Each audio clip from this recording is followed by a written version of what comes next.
de la vie parmi les plus difficiles consiste certainement à se sentir seul et abandonné dans la lutte.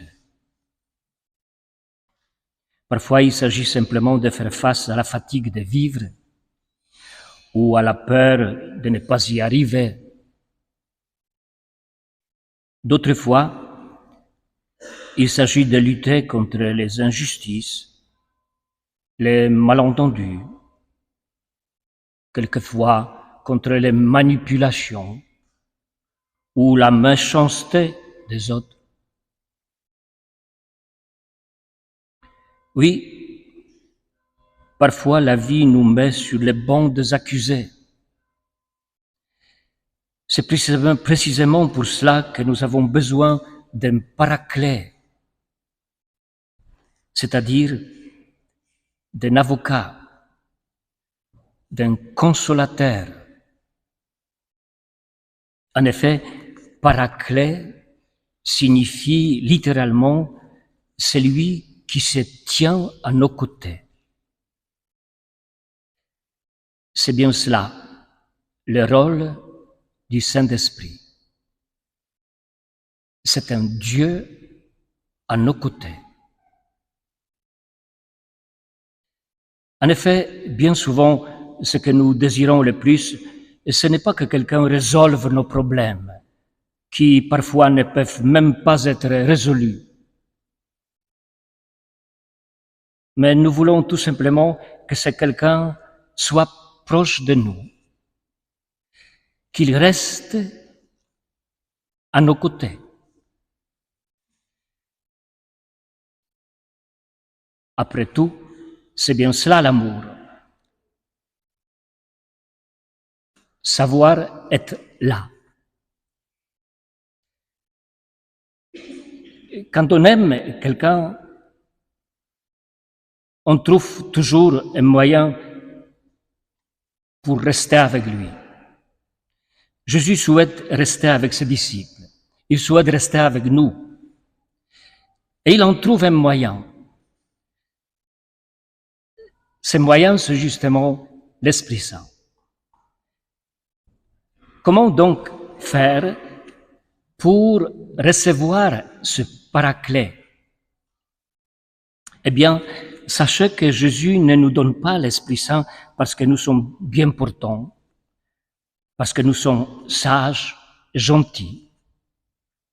Il ne nous donne pas l'Esprit Saint quand nous nous croyons capables de réussir notre vie par nos propres forces. L'Esprit ne vient pas dans notre force. Lorsque nous nous croyons forts et parfaits, nous n'avons pas besoin de l'Esprit Saint. Nous tendons à nous suffire à nous-mêmes et nous risquons même d'écraser les autres par notre suffisance.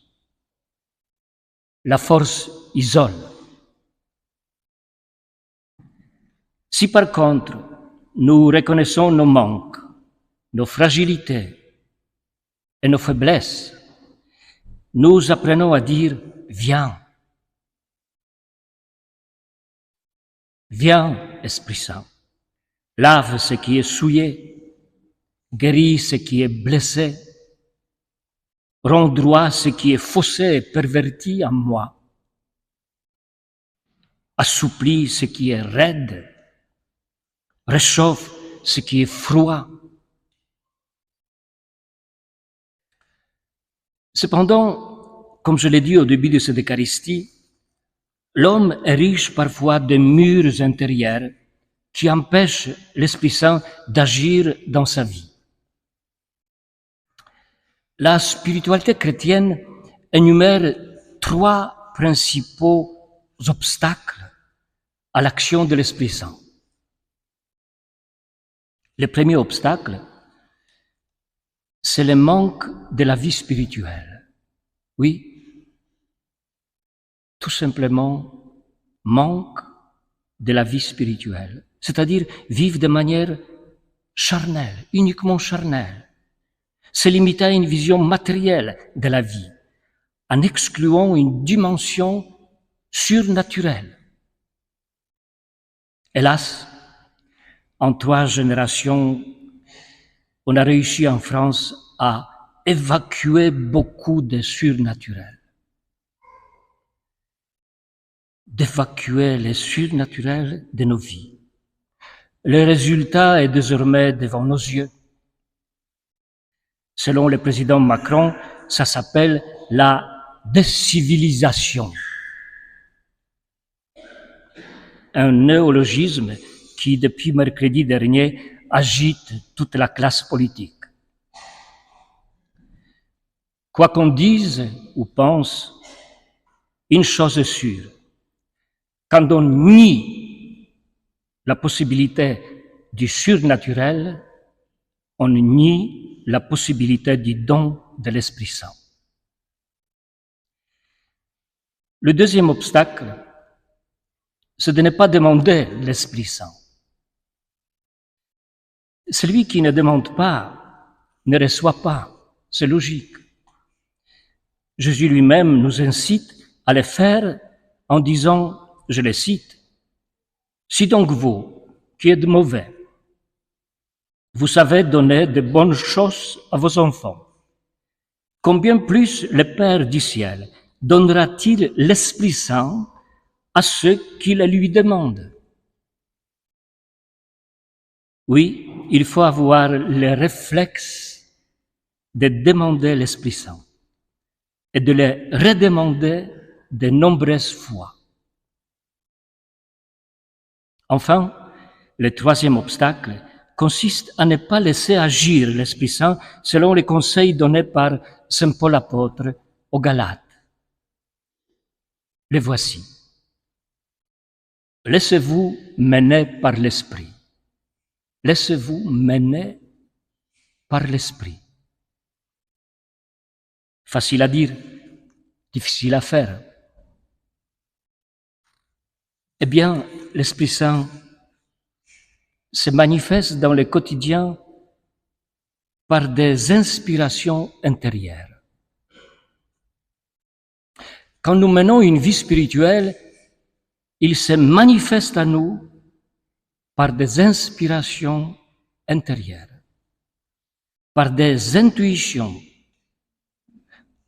par la joie et la paix spirituelle, mais aussi par des rencontres ou des célébrations grâce auxquelles nous avons le sentiment que Dieu nous parle. C'est ainsi que nous comprenons que Dieu nous porte vers tel ou tel choix, telle ou telle décision. Faut-il encore que nous soyons bien postés pour vivre attentifs à ces signes. Et encore une petite chose.